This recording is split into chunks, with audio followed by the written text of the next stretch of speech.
Tollywood senior hero Nandamuri Balakrishna ఇప్పటికే చాలా రికార్డులను సాధించారు. అయితే ఆ రికార్డుల్లో ఇప్పటికీ కొన్ని చెక్కు చెదరకుండా ఉన్నాయి. ఇప్పటి జనరేషన్ హీరోలు అయితే ఆ రికార్డులను టచ్ కూడా చేయలేరు. బాలయ్య నటించిన సినిమాల్లో 100 రోజులు ఆడిసిన సినిమాలు చాలానే ఉన్నాయి. వాటిలో మాస్ యాక్షన్ సినిమాలు, రాయలసీమ బ్యాక్డ్రాప్లో వచ్చిన సినిమాలు సంచలన విజయాలను సాధించాయి. ఈ జాబితాలో ముఖ్యంగా సమరసింహారెడ్డి సినిమా గురించి చెప్పుకోవాలి. ఈ మూవీ 1998లో విడుదలై ఇండస్ట్రీ హిట్ నమోదు చేసింది.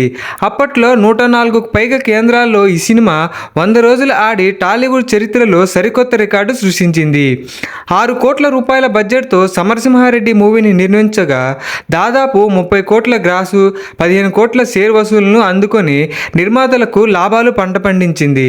బి. గోపాల్ దర్శకత్వం వహించిన ఈ మూవీలో అంజలా జవేరి, సిమ్రాన్, సంఘవి బాలయ్య పక్కన హీరోయిన్లుగా నటించారు. మరోవైపు బాలయ్య హీరోగా బి. గోపాల్ దర్శకత్వం వహించిన మరో మూవీ నరసింహనాయుడు. ఈ సినిమా 2001లో సంక్రాంతి కానుకగా విడుదలై రికార్డులు కొల్లగొట్టింది.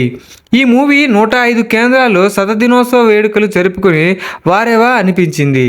చిరంజీవి, మృగరాజు, వెంకటేష్ దేవిపుత్రులు లాంటి సినిమాలతో పోటీగా విడుదలై ఈ స్థాయిలో 100 రోజులు ఆడిన తొలి సినిమాగా చరిత్రలో నిలిచిపోయింది. అంతేకాకుండా తెలుగులో తొలి 20 కోట్ల షేర్ సాధించిన తొలి చిత్రంగా రికార్డులోకి ఎక్కింది. ఇక బాలయ్య హీరోగా జయంత్ సి. పార్జాని దర్శకత్వం వహించిన లక్ష్మీ నరసింహ సినిమా కూడా సూపర్ హిట్గా నిలిచింది. ఈ మూవీ కూడా సంక్రాంతి కానుకగా విడుదలై 87 కేంద్రాల్లో 100 రోజులు ఆడింది. 100 కోట్ల రూపాయలతో ఈ సినిమాను రూపొందించగా 60 కోట్ల రూపాయల షేర్ వసూలు చేసింది. కొన్నేళ్ల తర్వాత బోయపాటి శ్రీను దర్శకత్వంలో బాలయ్య నటించిన సింహ మూవీ కూడా ట్రెండ్ సెట్టర్ సినిమాగా నిలిచింది. 2010లో విడుదలైన ఈ మూవీ 92 కేంద్రాల్లో 100 రోజులు ఆడి రికార్డులను నెలకొల్పింది. బాలయ్య కెరియర్లో తొలిసారిగా 31.48 కోట్ల రూపాయల కంటే ఎక్కువ డిస్ట్రిబ్యూటర్ షేర్ వసూలు చేసింది. ఇలా బాలయ్య కెరియర్లో 4 సినిమాలు 87 కేంద్రాలకు పైగా 100 రోజులు ఆడాయి. టాలీవుడ్లో మరో హీరోకు ఇలాంటి రికార్డు లేదు.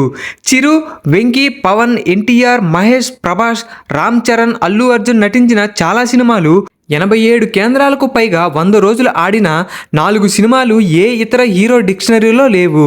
ఇప్పటి రోజుల్లో ఒక సినిమా 4 వారాల కంటే మించి ఆడటం లేదు. దీంతో భవిష్యత్తులో బాలయ్య రికార్డును ఎవరు టచ్ కూడా చేయలేరు. అయితే 50 కేంద్రాలకు పైగా 100 రోజుల సినిమాలు 7 ఉన్న ఏకైక హీరో మాత్రం విక్టరీ వెంకటేష్ అనే చెప్పాలి. 1997లో విడుదలైన ప్రేమించుకుందాంరా, 1999లో విడుదలైన రాజా, 2000లో విడుదలైన కలిసి ఉందాంరా, 2001లో విడుదలైన నువ్వు నాకు నచ్చావు, 2003లో విడుదలైన వసంతం, 2005లో విడుదలైన సంక్రాంతి, 2006లో విడుదలైన లక్ష్మీ సినిమాలు 50 కేంద్రాలకు పైగా 100 రోజులు ఆడి రికార్డు సృష్టించాయి. దీంతో వెంకీ రికార్డు కూడా నెవర్ బిఫోర్ ఎవర్ ఆఫ్టర్గా మిగిలిపోయింది. ఇంకా తెలీదా మీకు? ఇది పచ్చి నిజం.